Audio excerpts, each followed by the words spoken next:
Attorney Kimberly Meunter is back today with us to discuss the important topic of a power of attorney. Good morning. Welcome back. This morning we're actually talking about a durable power of attorney, which I have to be honest, I had not heard of before. I think a lot of people hear the term power of attorney. This morning we're talking specifically about financial power of attorney. But what is a durable financial power of attorney? Well, why is there a difference? As you said, there are lots of types of power of attorneys. You can have just a limited one to sell a piece of real estate. But in the arena of elder law, I usually deal with durable power of attorneys. A durable financial power of attorney is where you designate some other individual to handle your financial affairs. But the difference with the durable is that it states specifically, this remains in effect even if I become incapacitated. And it must have that verbiage in the power of attorney to be considered durable. Do you think a lot of people are maybe missing this step, or why was this important, you think, that you wanted to bring up today? Well, I think many times people go to their real estate attorney or to other types of attorneys to do maybe estate planning. They may say, well, I do some wills on the side, but it's important if you go to an elder law attorney, they're specifically going to discuss with you the importance of having that durable power of attorney language in there, because we see what happens often when people are older and incapacity occurs, that you have to have that in the power of attorney. Yes, I'm sure, and I think a lot of these days with online being as big as it is today, and maybe people just think the easiest thing to do, you know, is to try to do it on your own, but you really advise in kind of what you're trying to put on paper, that you know what it is that you're signing and creating a document for. Yes, it's very important. I often have people come in with power of attorneys that they've created themselves, and almost every time something is done incorrectly in it. And that's not the time you want to do that, because once your loved one is incapacitated, even if it's just for a temporary amount of time, they cannot create a power of attorney.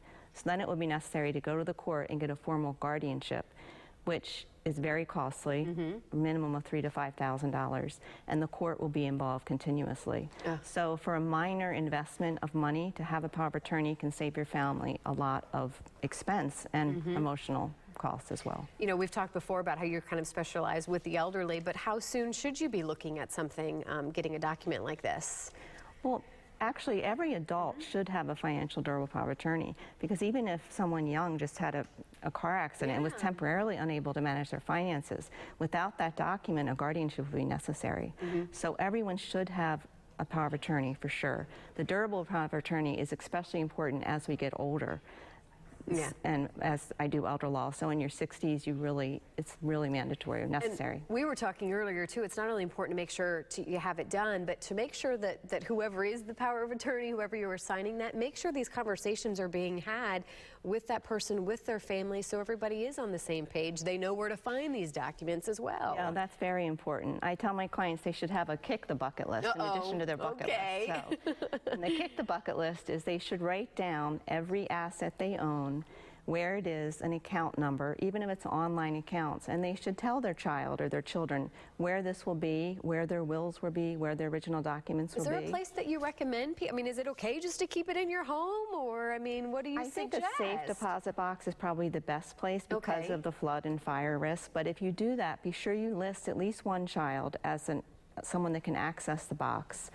Or if you keep it at home, be sure you let them know where it is. And with those documents, keep a list of all of your property, because many times when someone passes away, we can't find the assets they had because the parents, being very private, didn't want to share that. And you were saying that's why that list for the state of Florida, where, I mean, there's a lot of kind of unclaimed money. Yes, just recently there was a unclaimed property share where you could call in and try to see if there was unclaimed property, and that's one of the major reasons it's there, because your son didn't know that you had a life insurance policy from 1965.